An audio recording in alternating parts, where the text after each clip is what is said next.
Ang sibuyas ay nakatutulong sa pagpapalakas ng immune system.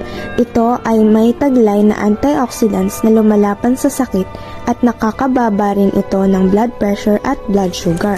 Ang bawang ay nakatutulong sa pagpapababa ng presyon ng dugo at kolesterol, nagpapalakas ng immune system at may natural na antibiotic at antioxidant properties na nakabubuti sa kalusugan. Ito ay mayaman sa bitamina at mineral tulad ng vitamin A, C at E, pati na rin sa potassium at magnesium na mahalaga para sa kalusugan ng balat at immune system. Mayaman ito sa mga bitamina at mineral tulad ng bitamina A, C at K, pati na rin sa folate at dietary fiber na mahalaga para sa kalusugan ng katawan. Ang talong ay mayaman sa mga bitamina at mineral tulad ng bitamina B1, B6 at K, pati na rin sa potassium at dietary fiber na mahalaga para sa kalusugan ng puso at digestive system. Ang mataas na dietary fiber content ng saluyot ay nakatutulong sa maayos sa pag-andar ng digestive system, nag-aambag sa regular na pagdumi, at nakatutulong sa pag-iwas sa constipation.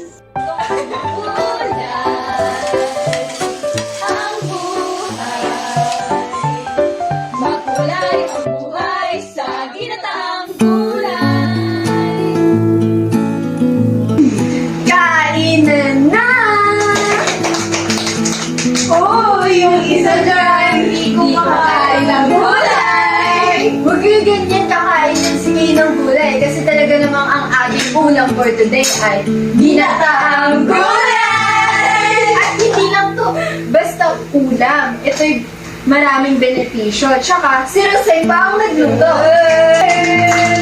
Kaya kayo, kung gusto ninyo magkaroon ng malusog at masustansyang pangangatawan, kumain din kayo ng gulay para humaba ang inyong buhay!